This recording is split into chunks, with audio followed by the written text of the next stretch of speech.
Hi everyone, my name is Andrea Forsyth. This is Exceeding Expectations. Today I am with Abby. How are you doing? I'm doing well. It's also Friday, so I'm doing well. So you're getting ready for you're getting ready for the weekend. I am. I also have a lot of studying to do, Uh, so that will be fun. that's sometimes a drag. Yes. So can you please introduce yourself for us? Yes, so hi everyone. My name is Abigail. I'm a sophomore student at the University of Maryland. I'm majoring in public health and psychology, and I've been a peer mentor for the past 2 years. And I love working with the Terp Succeed students in many different aspects, and specifically with the Wellness Warriors program, which we're going to be talking about today. So as you mentioned, you've been a peer mentor. Can you tell us a little bit about your experience being a peer mentor? Yes, starting from freshman year, I've basically been working with the Terp Succeed students who are enrolled in a 2 year program here. And it's basically an opportunity for them to have a college experience on campus, have a college experience and live life on campus, have opportunity to take classes, and also an opportunity to get hands-on experience so they can have jobs postgraduate.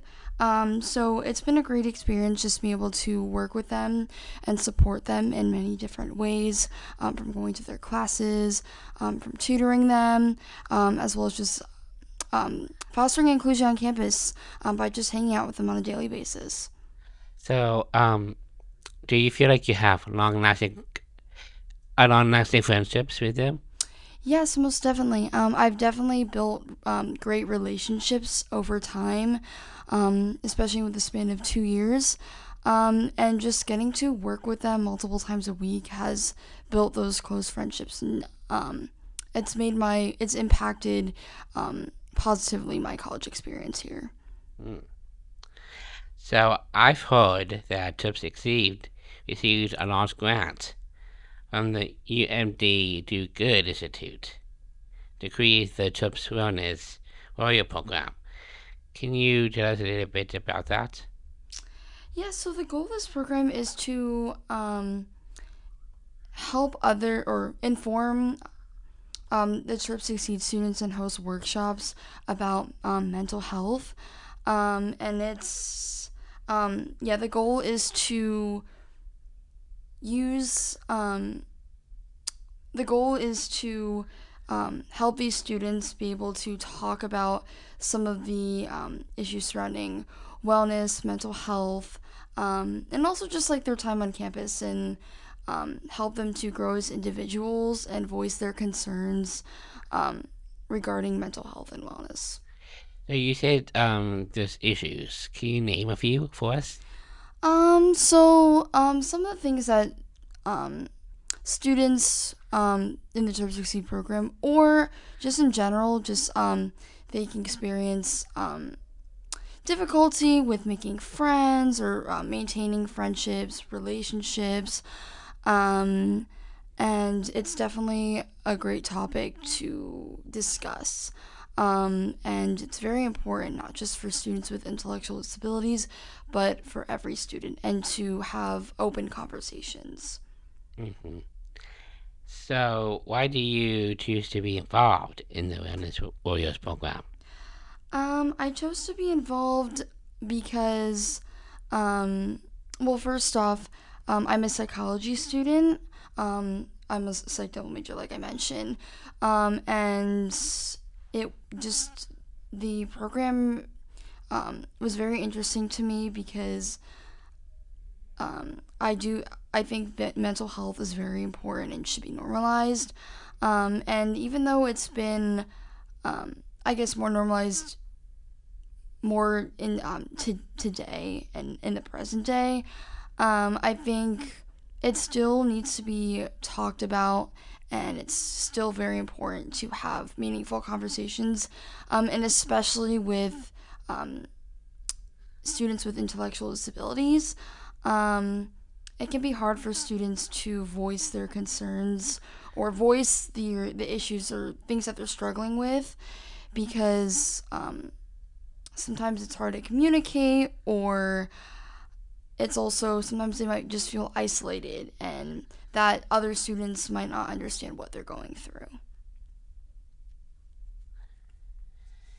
So, what does a Wellness Warriors meetings looks like? So they're basically workshops hosted once a month. And we try to make the meetings as engaging as possible. So we have icebreakers, we have fun, engaging activities that surround a specific topic. So the last Wellness Warriors meeting, which was last week or this past week, and we discussed setting boundaries and to create healthy friendships. And so in this meeting, we had an activity where students got to write out some of their personal boundaries, some things they don't like, some boundaries that they'd like to set with friends, with romantic relationships, and for themselves.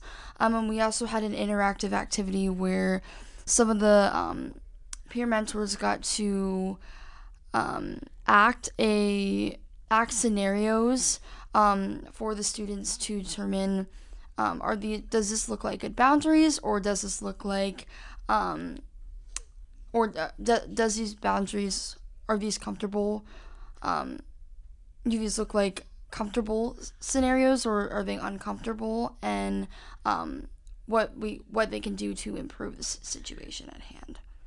So, you said there's activities, right? Mm-hmm. What kind of activities do you normally do? Yeah, so it definitely varies per week, but we try to create, the goal is to create a safe environment for these students, and for the peer mentors, and for just everyone to have um, a great time. So some of the activities look like just informative presentations. We do a lot of discussions with small groups, and then interactive activities where they can write down things or um, for themselves and for their personal growth. So, from my understanding, there's a lack of training for psychologists to provide mental health counseling to individuals with intellectual disabilities.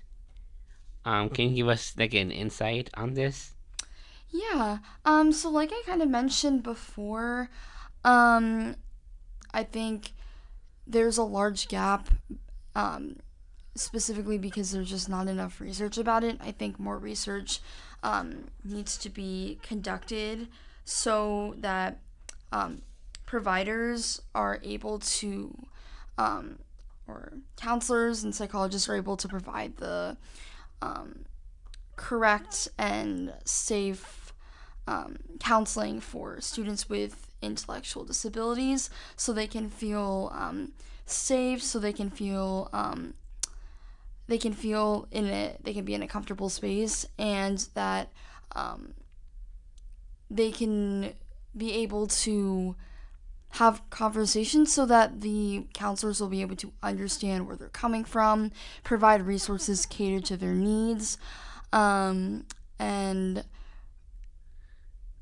and so they can provide resources that they'll be able to um, improve their mental health and um, just improve their overall well-being.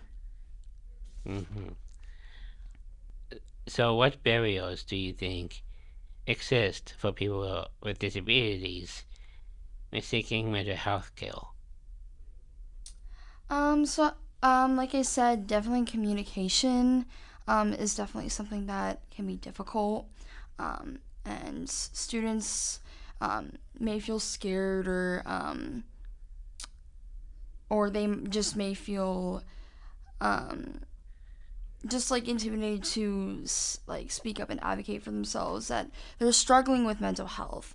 So I think that's probably a main barrier, and just like understanding some of the strategies that can help them to coping strategies, or finding specific resources that can um, improve their mental health and that they can receive the proper care. So let's say I'm one of the people with an intellectual disability struggling. What will you tell me?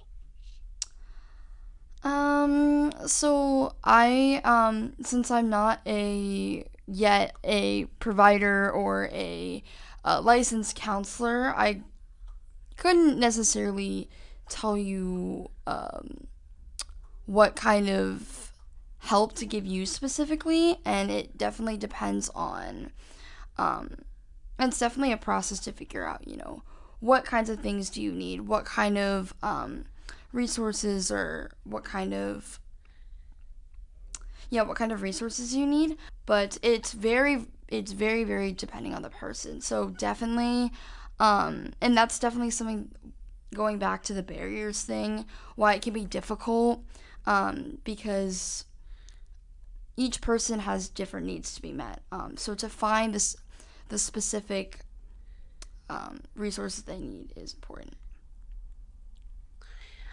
From my understanding, the intake process to receive mental health care can often be inaccessible as it does not use plain language and it's not easy to navigate. And I think it's very important to transform current materials to be more accessible using plain language. Do you have any thoughts? Yes, so this is actually a very good point. Since, and like I mentioned before, I think communication is a big thing, and that students with intellectual disabilities, um, n- um, students with intellectual disabilities, um, need more simpler, or I guess, yeah, like the plain language, so they are able to understand material and be able to understand what they need for themselves. So this program that we've created really strives to be able to create simple language, so students with intellectual disabilities, specifically the TERP Succeed students, can understand, and we can break down the content and make it engaging, so they'll be able to take some of the things they learned and apply it to themselves, and also fostering those important conversations with each other, so they can gain insight from each other and how to um, build better relationships with others, and healthy habits for themselves, and like I said, strategies to help them in their mental health. Um, so, how have you seen a change in the Succeed students since you first began with the program? Yeah, so one of the biggest things I think I've seen with um, big changes from the start of the program is that students are a lot more open to sharing their own personal they're sharing their own personal experiences with each other, and to be vulnerable with each other.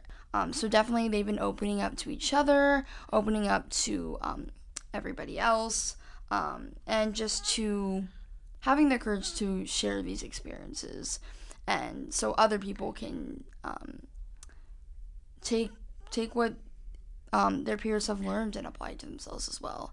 And then, yeah, students have been a lot more engaged too, and we create material so they can be able to, so we can foster a very comfortable space for them.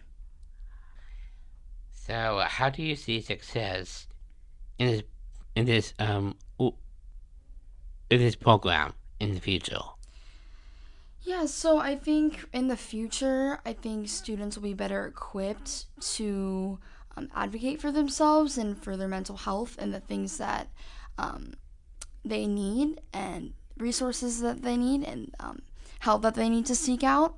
And I think as we continue to build this program, continue to get more resources, um, and to continue having more and more workshops, since it's only been over the last year since this past September.